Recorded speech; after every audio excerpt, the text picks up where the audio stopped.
Kabanata 31, Mga Mataas na Kawani.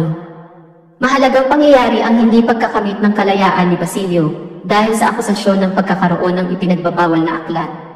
Ipinagbili ang kanyang kalayaan dahil sa mga akusasyon na mayroon siyang mga ipinagbabawal na aklat sa kanyang pag-aari. Ang pagtutol ng isang mataas na opisyal upang palayain si Basilio ay nagdulot ng masamang epekto sa kanyang kalagayan. Kabanata 32, Mga ibinunga ng mga paskin. Mahalagang pangyayari ang pagkakasuspinde ni na Juanito Pelaez, Texon, at Tadeo mula sa kanilang mga klase sa universidad dahil sa mga seditious posters. Tadeo ay nasunog ang kanyang mga aklat sa galit.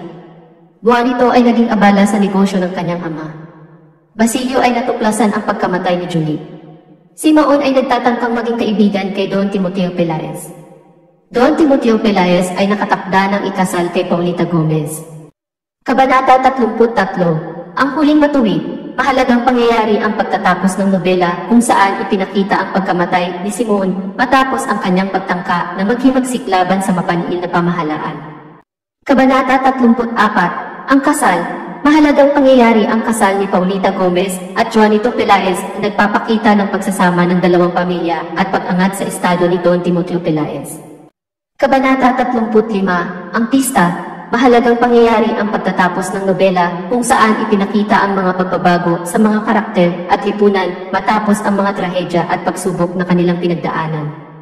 Kabanata 36, Ang kagipitan ni Ben Zaid. Si Ben Zaid ay nagbalita ng mga pangyayari sa Pilipinas at pinuri ang general sa kanyang balita. Ngunit, hindi na ilathala ang balita dahil ipinagbawal ng general ang pag-uusap tungkol dito. Nalungkot si Ben Zaid sa pangyayari at may bagong balita tungkol sa mga tulisan na nagplano ng pagnanakaw sa kumbento. Kabanata 37, Ang hiwaga. Naglipa na ang balita tungkol sa mga bayong ng pulbura na natagpuan sa iba't ibang lugar. Ayon kay Chichoy, si Simoon ang salarin. Ang takot ay bumalot sa mga naririto, lalo na si Momoy, na naisip na baka may galit kay Don Timoteo o kaagaw ni Juanito kay Paulita. Pinayuhan si Isagani na magtago dahil dating kasintahan ni Paulita. Kabanata 38, Ang kasawian. Ipinakita ang pagkabigo ni Simoon sa kanyang mga plano at ambisyon, ang pagtuklas ng lihim at kabalintunaan sa buhay ng mga tauhan, at ang posibilidad ng pag-asa at pagbabago sa kabila ng kasawian at paghihirap. Kabanata 39, Wakas.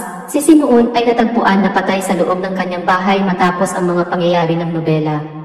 Ang kanyang kamatayan ay nagpapahiwatig ng pagtatapos ng kanyang mga plano at ambisyon na nagdulot ng malalim na epekto sa mga tauhan at sa nobela ay nakabuan.